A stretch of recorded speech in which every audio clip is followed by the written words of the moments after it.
Ινώ, καλησπέρα. Καλησπέρα. Από πού είσαι? Καταγωγή από Αρκαδία, αλλά έχω μεγαλώσει στην Αθήνα. Τα παιδικά σου χρόνια πώς ήταν, τα πρώτα σου χρόνια? Λοιπόν, περίεργα. Οι γονείς μου χωρίσανε όταν ήμουν 3. Γενικά, τα παιδικά μου χρόνια δεν είχα την αγάπη και την υποστήριξη που χρειαζόμουν. Υπήρχαν άνθρωποι που με αγαπούσαν, απλά με έναν λίγο επικριτικό τρόπο και αδιάφορο κάποιες φορές. Δεν σημαίνει ότι εκείνοι δεν με αγαπούσαν, απλά εγώ δεν το βίωνα όπως το χρειαζόμουν. Αυτά. Σαν παιδί πώς ήσουν όταν ήσουν μικρή? Περίεργο παιδάκι. Λίγο απόμακρο, λίγο αφηρημένο. Έχω και δυσλεξία και δέπη, διάσπαση προσοχής. Οπότε ήμουνα και μες στην τάξη λίγο χαμένη και με τους συμμαθητές ποτέ δεν είχα σταθερές φιλίες. Αλλάζαμε και περιοχές τότε λόγω διορισμών της μαμάς μου. Οπότε δεν είχα και σταθερές φιλίες ως παιδί, οπότε ήμουνα λίγο πάντα το πιο απόμερο παιδάκι. Στο σχολείο? Στο σχολείο έχω φάει και λίγο bullying, εντάξει. Και ήμουνα λίγο το περίεργο, το χαμένο στις σκέψεις του, που τα άλλα παίζανε στη γυμναστική και εγώ ασχολιόμουν με τις πασχαλίτσες, ξέρω εγώ. Ναι. Τα πράγματα στην οικογένειά σου ήταν ήρεμα. Πώς ένιωθες σαν παιδί μέσα στην οικογένειά σου, μέσα στο οικογενειακό σου περιβάλλον? Κοίτα, όσον αφορά το χωρισμό των γονιών μου, έχω υπάρξει λίγο το παιδί μπαλάκι και το παιδί δικαστής, δηλαδή ποιος έχει δίκιο, ποιος φταίει περισσότερο και το παιδί στη μέση, λίγο κάπως έτσι.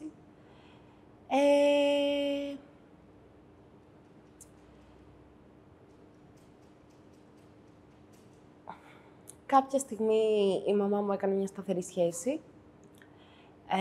με έναν άνθρωπο ο οποίος εμένα με αγαπούσε πάρα πολύ και μου φαινόταν πάρα πολύ ωραία. Και εκεί λίγο βίωσα το τι σημαίνει οικογένεια, το τι σημαίνει όλοι μαζί, τρώμε όλοι μαζί, καθόμαστε και μιλάμε, πώς πήγε η μέρα μας, όλο αυτό το βίωσα εκεί με το Στάθη. Κάποια στιγμή χωρίσανε με αυτόν τον άνθρωπο, οπότε το έχασα αυτό. Όταν χωρίσανε με τη μητέρα μου, εγώ με είχε επηρεάσει πάρα πολύ και θυμάμαι την τελευταία φορά που ήρθε σπίτι,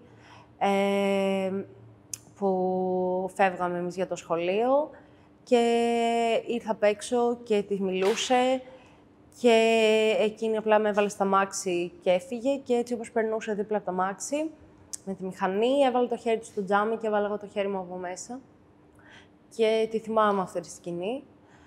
Και 1-2 χρόνια μετά, ενώ εγώ είχα πάντα στο μυαλό μου ότι όταν μεγαλώσω θέλω να έχω μια σχέση με αυτόν τον άνθρωπο, ότι τον θέλω στη ζωή μου, 2-3 χρόνια μετά έμαθα ότι σκοτώθηκε και αυτό με πόνεσε. Δηλαδή, με πονάει ακόμα και σήμερα το ότι δεν θα μπορέσω να έχω τη σχέση που θα μπορούσα να έχω με αυτόν τον άνθρωπο, γιατί ήταν κάτι σαν μέντορας, κάτι σαν η μόνη πατρική φιγούρα που είχα βιώσει στην παιδική ηλικία.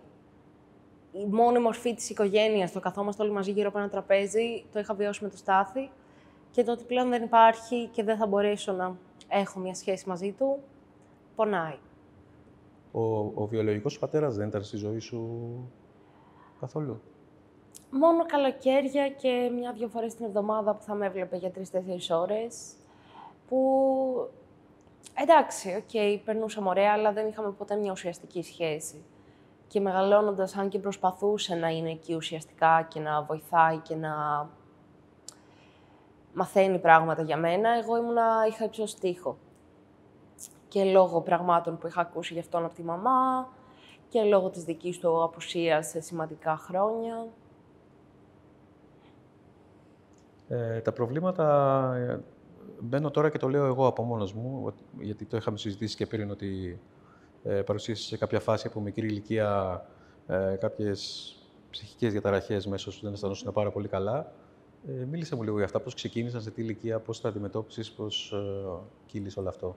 Λοιπόν, η πρώτη περίεργη συμπεριφορά ήταν στα 9. Όπου έσπασα το πόδι μου, μόνη μου. Και εκείνη τη στιγμή αυτό που σκεφτόμουν είναι γιατί να μην το κάνω. Σε δεύτερο επίπεδο ήταν το θέλω να τραβήξω την προσοχή και το ότι έχω ανάγκη αγάπη και προσοχή και αν είμαι άρρωστη ή δεν είμαι καλά θα το πάρω περισσότερο.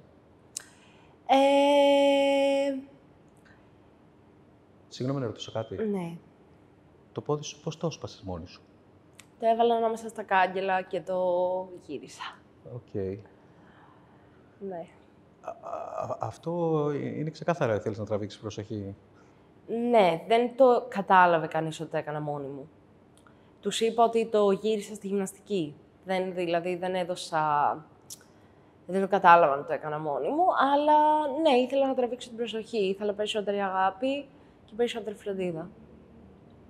Πράγμα που δεν καταλάβαινες σε εκείνη την ηλικία γιατί το έκανες. Όχι. Όχι. Ήταν απλά το γιατί να μην το κάνω και το πλάκα θα έχει να πηγαίνουμε στους γιατρούς και να έχω γύψο και θα πάρω και προσοχή. Κάπως έτσι το σκεφτόμουν, πολύ χαμένα, χωρίς να έχω συγκεκριμένο... Και μετά από αυτή την περίοδο, πώς κύλησε? Μετά άρχισα να σπάω ντουλάπες και τζαμαρίες με το κεφάλι μου.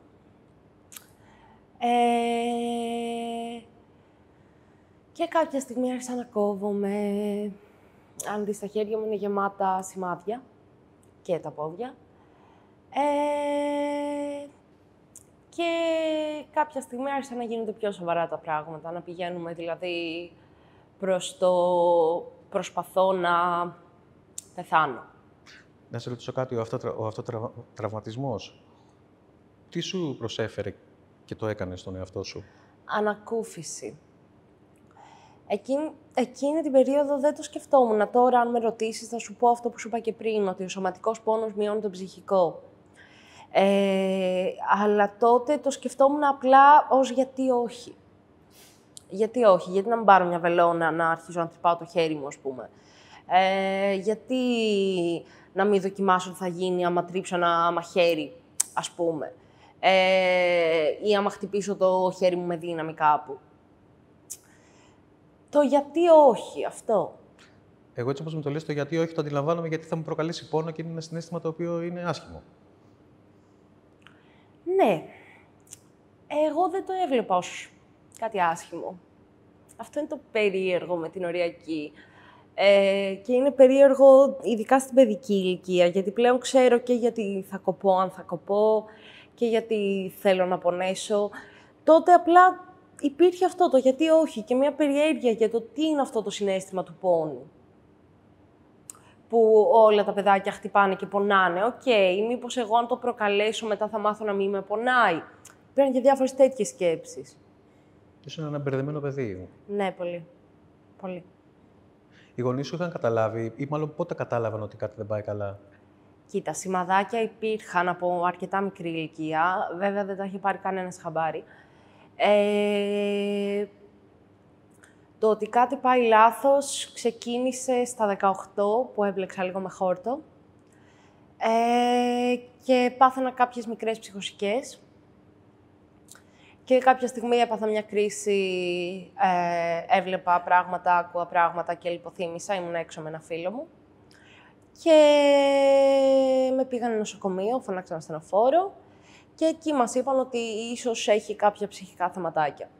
Και από εκεί άρχισε και η μαμά λίγο να ασχολείται με αυτό.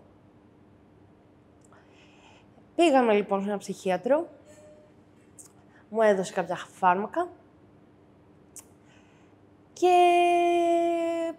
Και το είχαμε πάρει λίγο light, ότι δεν είναι κάτι...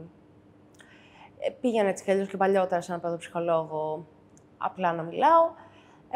Πήγαμε και σε αυτό το ψυχίατρο, μας είπε εντάξει, να πάρει ένα χάπι, να τη βοηθήσει λίγο, να ηρεμεί, να κοιμάται. Και κάποια στιγμή αποφάσισα να κατεβάσω όλο το κουτί. Ναι. Και τότε είπαμε ότι κάτι πάει λάθος. Με πήγαν οι γονείς μου σε νοσοκομείο, για αρχή σε παθολογικό, για πλήση στομάχου και όλα αυτά. Και η αλήθεια είναι ότι εκεί ήταν η πρώτη φορά που είδα... Πρώτη φορά. Εγώ το βίωσα έτσι, ότι πρώτη φορά ένιωσα ότι με αγαπάνε πολύ, ότι μου δίνουν σημασία. Γιατί είδα το φόβο στα μάτια τους, ότι κάτι θα πάθει, ότι ίσως πεθάνει. Και έτσι συνδέεται στο παζλ το κομμάτι ότι αν κινδυνεύω να πεθάνω, με αγαπάνε περισσότερο. Οπότε μπαίνει και λίγο στο μετέπειτα ότι το χρησιμοποιούσα κάποιες φορές για να με αγαπήσουν περισσότερο. Και δεν είναι πάντα κακιά η έννοια θέλω να τραβήξω την προσοχή. Για κάποιο λόγο έχεις ανάγκη να τραβήξεις την προσοχή. Ενώ το έχουμε συνηθίσει και ως παιδάκι, εμένα μου το είχαν πει και ως κακό η γιαγιά μου, ας πούμε, ότι έλα, θες να τραβήξεις την προσοχή και το κάνεις αυτό. Ναι, θέλω να τραβήξω την προσοχή, για κάποιο λόγο όμως, γιατί κάτι μου λείπει. Και μου είπες ότι είχες και μία διαδρομή σε ψυχιατρικές κλινικές και τα λοιπά μεγάλη. Έμπαινες και έβγαινες. Θες να μου μιλήσεις λίγο για αυτή τη διαδρομή σου? Ναι. Που λες, ξεκίνησε εκεί μετά την πρώτη απόπειρα. Μπήκα για 10 μέρες, με διέγνωσαν με οριακή. Απόπειρα πώς? Χάπια. Αυτή η πρώτη που σου είπα, αυτή ήταν η πρώτη. Οκ. Ναι. Ναι. Και με διέγνωσαν με οριακή, τέλος πάντων. Νοσηλεύτηκα 10 μέρες, βγήκα, μόλις βγήκα το επανέλαβα. Και μετά ξανά νοσηλεύτηκα σε ιδιωτικό αυτή τη φορά. Και μετά από αυτό ακολούθησε το βγαίνω, απόπειρα, ξαναμπαίνω. Βγαίνω, απόπειρα, ξαναβγαίνω. Πήγε κανένας χρόνος έτσι από τη ζωή μου. Έχω νοσηλευτεί πάνω από 10-15 φορές. Συγγνώμη, από τα ψυχιατρία έβγαινες με τη θέλησή σου, έλεγες ότι θέλω να βγω. Ναι. Γνωρίζοντας ότι είσαι καλά ή απλά θέλεις να φύγεις από εκεί και δεν σε ενδιαφέρε τίποτα? Πολύ αργότερα έγινε το να βγαίνω γνωρίζοντας ότι είμαι καλά, συνειδητά ότι τώρα θέλω να βγω γιατί είμαι καλύτερα. Στην αρχή ήταν θέλω να βγω γιατί βαρέθηκα εδώ μέσα, ας πούμε. Βέβαια, από ψυχιατρία έχω διάφορων ειδών εμπειρίες. Γνώριζα ανθρώπους εκεί μέσα οι οποίοι δεν σε κρίνανε. Εγώ γενικά μετά το Λύκειο δεν είχα φίλους. Πέρασα μια φάση δηλαδή που επειδή άρχισαν τα ψυχιατρία ξέκοψαν πολλοί μου φίλοι και ήμουνα μόνη μου. Και εκεί μέσα γνώριζα ανθρώπους που δεν σε έκριναν, που καταλάβαιναν, που περνούσαν και ο καθένας στη δική του δυσκολία και δεν σε έκριναν για αυτό που είσαι, το δεχόντουσαν. Οπότε,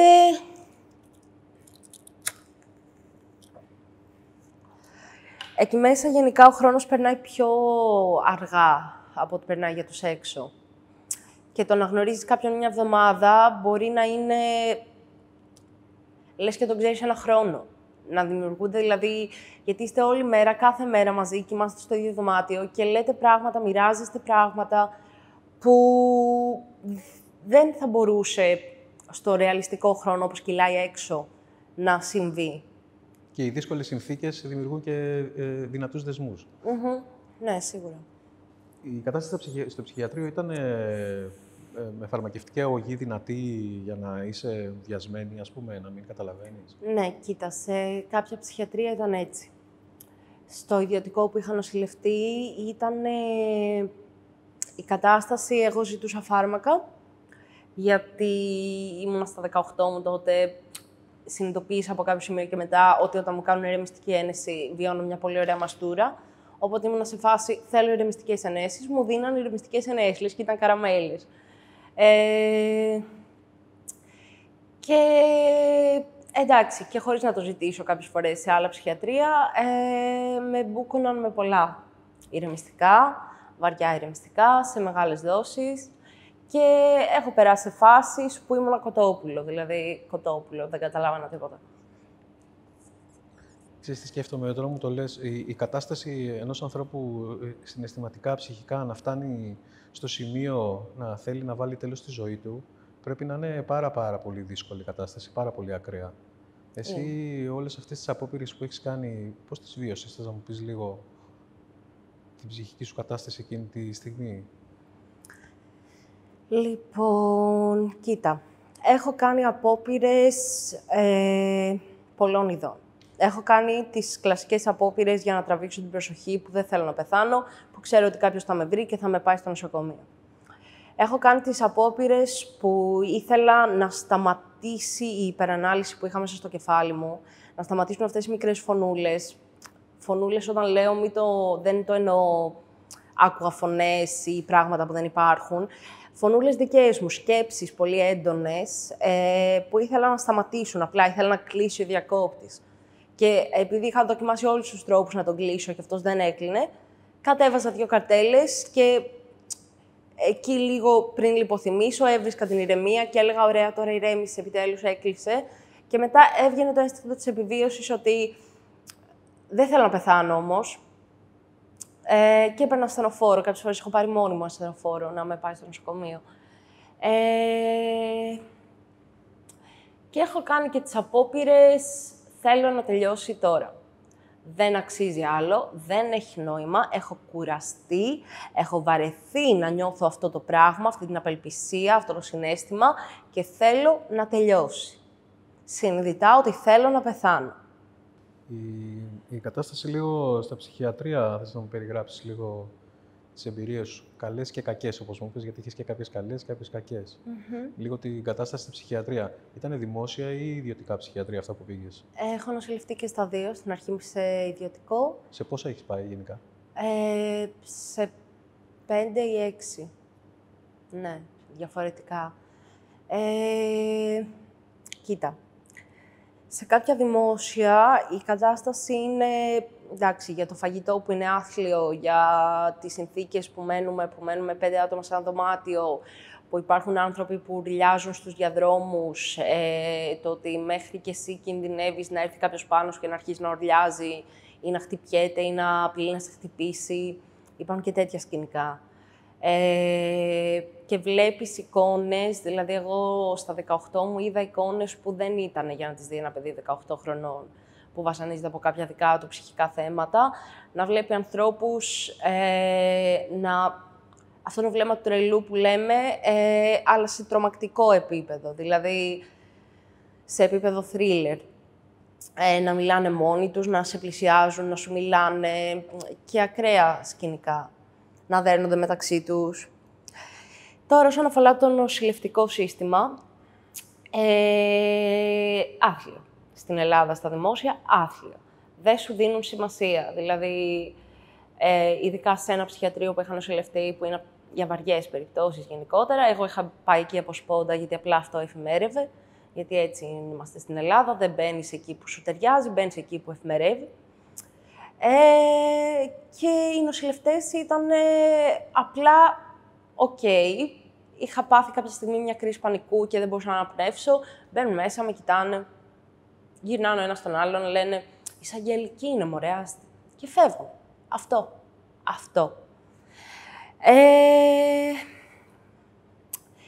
Τώρα, όσον αφορά τις καλές καταστάσεις, έχω βρει την κολλητή μου μέσα στο ψυχιατρίο, με την οποία είμαστε ακόμα φίλες, κολλητές ακόμα, και την έχω γνωρίσει μέσα στο ψυχιατρίο. Έχω ερωτευτεί μέσα στο ψυχιατρίο. Γενικά, την πρώτη φορά που νοσηλεύτηκα, ζούσα με ένα άρλεκιν εκεί μέσα. Ήταν ιδιωτικό το ψυχιατρίο και ήταν εκεί οι συνθήκες πολύ καλές. Στα δωμάτια 2 άτομα, air condition, πολύ καλό φαγητό. Τα φάρμακα στα φέρνανε στο δωμάτιό σου σε ποτηράκι. Ήταν λίγο σαν να είσαι σε πολυτελές ξενοδοχείο. Και αναμένο είναι. Και εκεί λοιπόν ήμασταν μια παρέα 4 παιδιά. Τα 2 παιδιά ήταν μέσα για εθισμό, γιατί λειτουργούσα και σαν ρίχα από το συγκεκριμένο. Και η άλλη κοπέλα είχε και αυτή κάποια ψυχικά προβλήματα. Και περνούσαμε πολύ ωραία. Δηλαδή, πώς είναι το Gale Interrupted, κάπως έτσι η φάση, πιο light καταστάσεις, αλλά πολύ ωραία. Πολύ ωραία. Κανονίζαμε, μας φέρνανε μέσα ναρκωτικά. Κρυφά. Ναι, είχαμε και αυτά τα τέτοια. Ωραία ήταν. Αυτό. Μιας και μίλησες για τα ναρκωτικά τι ρόλο έχουν παίξει στη ζωή σου? Λοιπόν, κοίτα. Από τα 15 ξεκίνησα να πίνω χόρτο, το οποίο μου άρεσε γιατί ξεχνιόμουν. Ξεχνούσα συναισθήματα και χαλάρωνε και το μυαλό μου. Βέβαια, από κάποιο σημείο και μετά, εμένα το χόρτο άρχισε να με πιάνει πιο τοξικά, να μου κάνει ψυχοσικά επεισόδια. Ψυχοσικές αιχμές, για να είμαι πιο σωστή. Μπερδευόμουν, άρχιζα να κάνω υπερανάλυση, bad trips, πολύ έντονα bad trips που παθαίνουν συνήθως τα άτομα με το LSD, όχι με το χόρτο. Εγώ το πάθαινα με το χόρτο.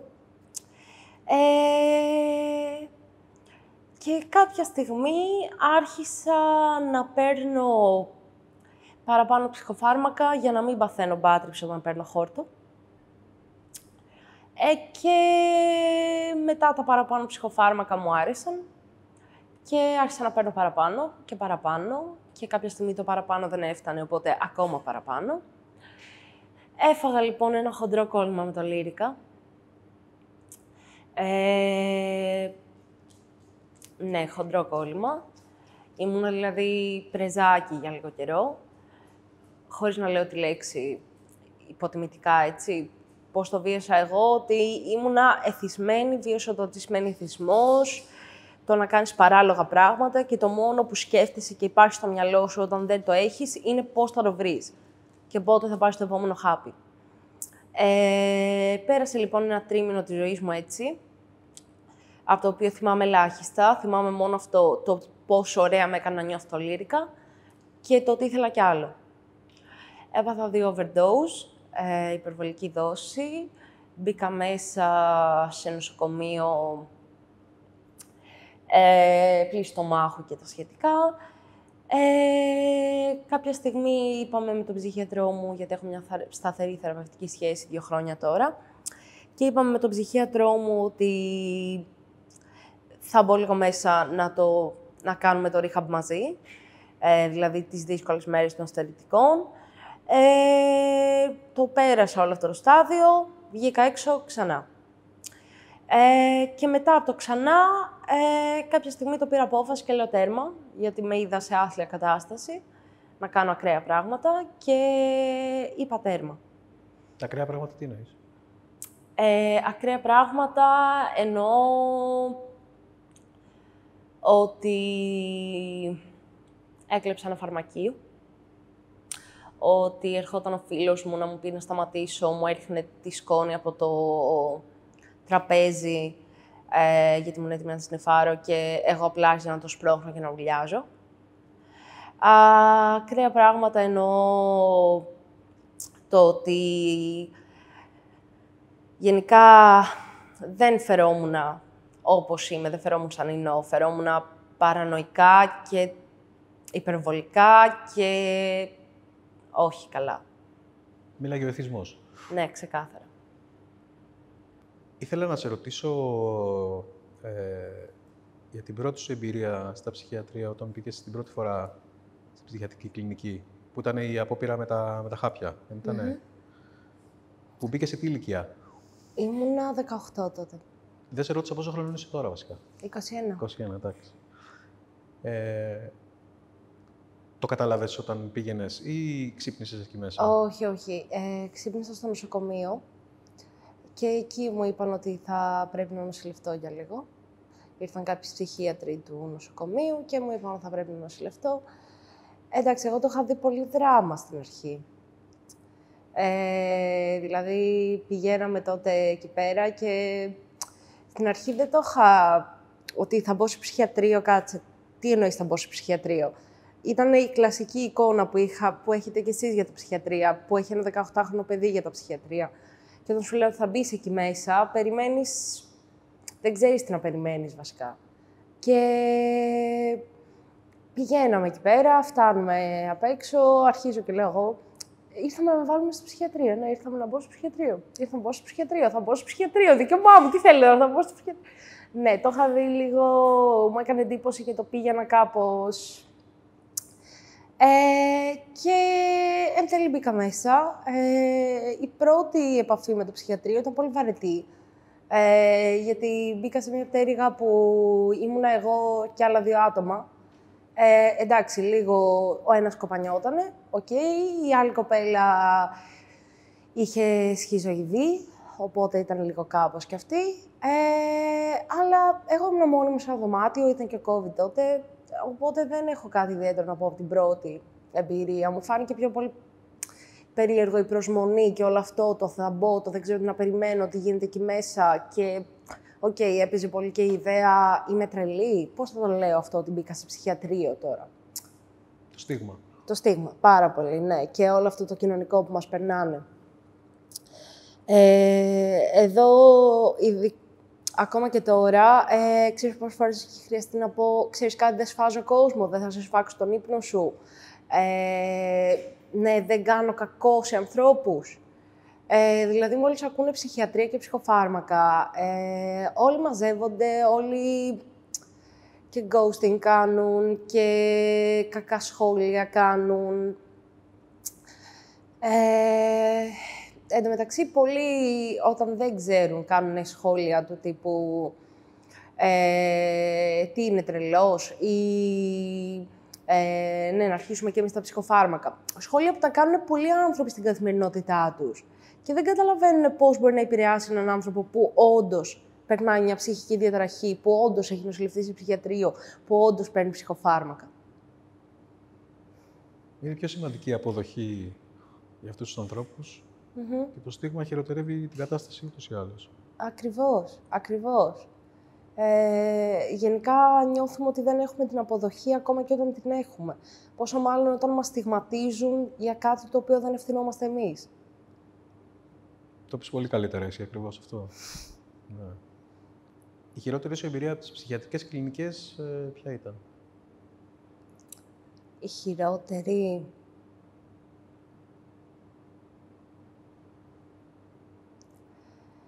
Το ότι βρήκα μια συγκάτοικό μου κρεμασμένη. Ναι, αυτό ήταν δεύτερη μέρα που νοσηλευόμουν σε εκείνο το ψυχιατρίο και μπαίνω μέσα και είχε προσπαθήσει με κορδόνια πρέπει να ήταν από παπούτσι. Ήταν ακόμα, δεν είχε λιποθυμήσει ακριβώς, είχε δέσει το λαιμό της από τη ντουζιέρα του μπάνιου και καθόταν εκεί πέρα και άκουγες αυτό το... δεν μπορούσε να αναπνεύσει και εντάξει, και φρίκαρα λίγο. Λογικό. Φώναξα νοσηλευτές. Βασικά, προσπάθησα να τη λύσω εκείνη τη στιγμή και άρχισα να φωνάζω και ήρθαν νοσηλευτές, τη λύσαμε, εντάξει, έζησε η κοπέλα. Οκ.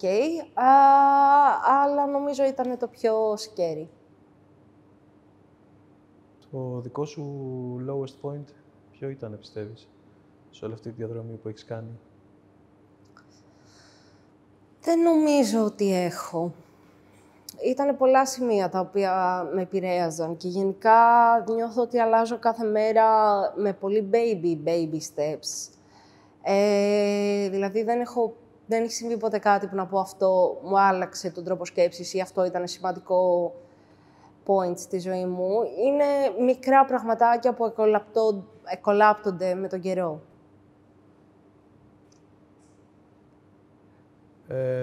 Να μιλήσουμε λίγο για την οριακή διαταραχή.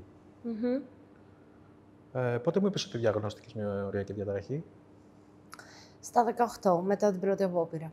Την πρώτη φορά που νοσηλεύτηκα. Σου έδωσε απαντήσεις για πολλά πράγματα η διάγνωση αυτή, έτσι δεν είναι? Ναι. Μέχρι τότε, νομίζω, στα 17 με 18 ήταν η χειρότερη περίοδος μου, γιατί άρχιζαν να υπάρχουν σκέψεις στο μυαλό μου και συμπεριφορές μου και συναισθήματά μου που δεν μπορούσα να τα εξηγήσω. Δηλαδή, είχα φτάσει στο σημείο να λέω «ΟΚ, τρελαίνομαι». Δεν τρελαίνομαι. Και όταν μου είπαν για το ψυχιατρίο, εκεί εντάθηκε το τρελαίνομαι Και μόλις μπήκα μέσα και μου είπανε οριακή διαταραχή, λέω, οκ, το έχουν και άλλοι άνθρωποι. Δεν είμαι εγώ που τρελαίνομαι, δεν είμαι μοναδική στον κόσμο. Γενικά στην οριακή έχεις την τάση να νομίζεις ότι είσαι ο μοναδικός στον κόσμο. Ο μοναδικός στον κόσμο που πονάει τόσο πολύ, που είναι τόσο υπερβολικός, ο μοναδικός στον κόσμο που έχει αυτή τη συμπεριφορά, ο χειρότερος άνθρωπος του κόσμου, ο μοναδικός που τον μισούν τόσο πολύ, ο πιο αδικημένος. Γενικά το περισσότερο και η υπερβολή, και το είμαι μόνο εγώ, υπάρχει πάρα πολύ στην οριακή. Η οριακή πώς πιστεύεις ότι έχει επηρεάσει τις προσωπικές σου σχέσεις? Είναι κάτι που επηρεάζει πολύ η οριακή, έτσι δεν είναι? Πάρα πολύ, ναι. Και τις φιλίες και τις ερωτικές σχέσεις ακόμα περισσότερο. Γενικά, όσον αφορά τις φιλίες, ας πούμε, άνθρωποι οι οποίοι δεν έχουν περάσει κάποιο ψυχικό θέμα και δεν έχουν απόλυτη κατανόηση στο τι σημαίνει να έχεις μια τέτοια διαταραχή, δεν μπορούν να είναι φίλοι σου. Το λέω ξεκάθαρα και ομά, δεν μπορούν. Δηλαδή, εγώ, οι φίλοι που έχω αυτή τη στιγμή είναι η κολλητή μου, η οποία έχει και αυτή BPD, είναι μια άλλη καλή μου φίλη, η οποία έχει και αυτή BPD, είναι μια φίλη η οποία έχει κατάθλιψη και επίσης ένας φίλος ο οποίος έχει και αυτός κατάθλιψη. Δηλαδή, και δεν το κάνω πίκι, δηλαδή, ή με κάποιο μόνο όσο έχουν διαταραχές μπορούν να κάνουν παρέα μαζί μου. Φυσικά και όχι. Φυσικά και είμαι ανοιχτή σε οποιονδήποτε άλλο άνθρωπο. Φυσικά και έχω δοκιμάσει να κάνω φιλικές σχέσεις με πολλούς ανθρώπους. Απλά οι μόνες που κρατάνε είναι άνθρωποι οι οποίοι το έχουν βιώσει σε κάποιο βαθμό, οπότε έχουν και απόλυτη κατανόηση να καταλάβουν τι είναι αυτό. Γιατί αν δεν το έχεις βιώσει, δεν μπορείς να διαχειριστείς, να έχεις στο πολύ κοντινό σου περιβάλλον έναν τέτοιο άνθρωπο. Είναι πολύ λογικό. Είναι μια πολύ ιδιαίτερη κατάσταση που δεν είναι πολύ εύκολο να την καταλάβεις αν δεν έχεις φτάσει. Και τώρα πάμε στις ερωτικές σχέσεις. Εκεί ακόμα πιο δύσκολα τα πράγματα. Γενικότερα έχω και κάτι που λέμε μαλακομαγνήτη. Ξεκάθαρα τον έχω. Και πέφτω σε ανθρώπους που δεν είναι κατάλληλοι. Αλλά γενικά είναι και πάλι, παίζει τεράστιο ρόλο το ότι ο άλλος, έχω καταλήξει στο συμπέρασμα, το ότι ο άλλος πρέπει να έχει γνώση τουλάχιστον τι σημαίνει ψυχική υγεία, τι σημαίνει ότι δοκιμάζεις από κάποια πράγματα, για να μπορέσει να κατανοήσει. Για να μπορέσει να είναι δίπλα σου όπως τον χρειάζεσαι. Ή τουλάχιστον, αν δεν έχει γνώση, να είναι ανοιχτός στο να καταλάβει. Και όχι να τα έχει στο μυαλό του κουτακοποιημένα με την έννοια ότι ψυχιατρίο, ψυχοφάρμακα είναι τρελή ή ψυχιατρίο, ψυχοφάρμακα κάτι δεν πάει καλά. Ή είναι στο μυαλό σου ότι όλα είναι καλά γύρω μας, γιατί εσύ να μην είσαι καλά. Και να μην είναι ανοιχτό να καταλάβει, εκεί έχουμε τεράστιο θέμα. Όταν σε ρωτάει γιατί όλα γύρω μας είναι καλά και εσύ δεν είσαι καλά και του εξηγείς, προσπαθείς να το εξηγήσεις και είναι δεκτικό στο να καταλάβει και να βοηθήσει, τότε κυλάνε τα πράγματα πιο εύκολα. Ποια θα έλεγες ότι πρέπει να είναι η αντιμετώπιση ενός συντρόφου σε κάποιον άνθρωπο με οριακή ή γενικά, στη δικιά σου την περίπτωση μιλάμε, για να μπορεί να χτιστεί μια ισχυρή σχέση μεταξύ σας? Καταλαβαίνεις τι λέω? Ναι, καταλαβαίνω τι λες. Ναι. Η αλήθεια είναι ότι δεν έχει βρεθεί τέτοιος άνθρωπος μέχρι στιγμής, οπότε δεν μπορώ να σου το περιγράψω. Αλλά αυτό που θεωρώ ότι θα έπρεπε να είναι ένας άνθρωπος με κατανόηση, ένας άνθρωπος που να καταλαβαίνει, που να στηρίζει, που να μην παθαίνει σοκ άμα σε βρει κομμένη και να σου λέει αν ξανακοπείς, εγώ δεν μπορώ να είμαστε μαζί. Οκ, είναι κατανοητό το ότι είναι too much για σένα, αλλά πρέπει να είναι κατανοητό και το ότι δεν το επιλέγω. Δεν έχω τι να κάνω. Ας πάω να ξηράφω να κόψω τα χέρια μου. Δεν πάει έτσι. Πάει στο ότι έχω συναισθήματα που είναι στο πικ και δεν μπορώ να τα διαχειριστώ και έχω την ανάγκη να τα βγάλω κάπως. Η προηγούμενη σχέση που είχες κάνει, για ποιο λόγο διαλύθηκε? Λοιπόν, η προηγούμενη σχέση λοιπόν που λες, Καταρχάς, να πω ότι οι σχέσεις μου δεν προχωράνε γιατί έχω μια σχέση ζωής και είμαι ήδη ερωτευμένη με κάποιον και υπάρχει κάποιος στη ζωή μου που δεν μπορεί να τον προσπεράσει κανένας άλλος. Ο Φράγκη. Ναι. Ναι, αυτό εδώ το τέρας. Αγάπη μου, αγάπη μου. Ναι. Λοιπόν, η προηγούμενη σχέση, λοιπόν, δεν προχώρησε ακριβώς για αυτό το λόγο, με τη φράση «αν δεν είχες οριακή, θα μπορούσαμε να είμαστε μαζί». Δεν μπορώ να διαχειριστώ την οριακή. Δεν είναι κάτι που εγώ μπορώ να το διαχειριστώ και το θέλω στη ζωή μου. Αυτό. Έτσι τελείωσε η προηγούμενη σχέση. Δεν μπορούσε να το διαχειριστεί λόγω κάποιων συγκεκριμένων γεγονότων που έγιναν. Και λόγω κάποιων γεγονότων και της γενικότερης συμπεριφοράς μου. Τον mood switch, γενικά αυτό που μου είπε ότι κάθε φορά που μπαίνω στο σπίτι βλέπω μια άλλη Ινώ, ότι εντάξει, με το κόψιμο του φαινόταν πολύ ακραίο και οκ, να το καταλάβω, αλλά το να μου λες ότι αν δεν είχες οριακή θα μπορούσαν να είναι αλλιώς τα πράγματα, ενώ είναι κάτι το οποίο δεν το έχω διαλέξει, είναι λίγο κάπως. Τώρα σε τι φάση είσαι? Πώς είσαι τώρα? Τώρα έχω ξεκινήσει σχολή και παρατηρώ, τώρα είμαστε στην πρώτη εβδομάδα της σχολής και παρατηρώ ότι είμαι ικανή να κάτσω μέσα σε μια αίθουσα 2 ώρες και να παρακολουθώ ένα μάθημα. Είμαι ικανή να βρίσκομαι σε μια αίθουσα με κόσμο 2 ώρες. Να διαχειρίζομαι την αγοραφοβία μου, τις κρίσεις πανικού. Και έχω βρει κάτι που μου αρέσει πάρα πολύ να κάνω, τη σεναριογραφία. Και είναι κάτι το οποίο θέλω να το ακολουθήσω. Και μου δίνει κίνητρο, με βοηθάει το ότι έχω κάποιο κίνητρο.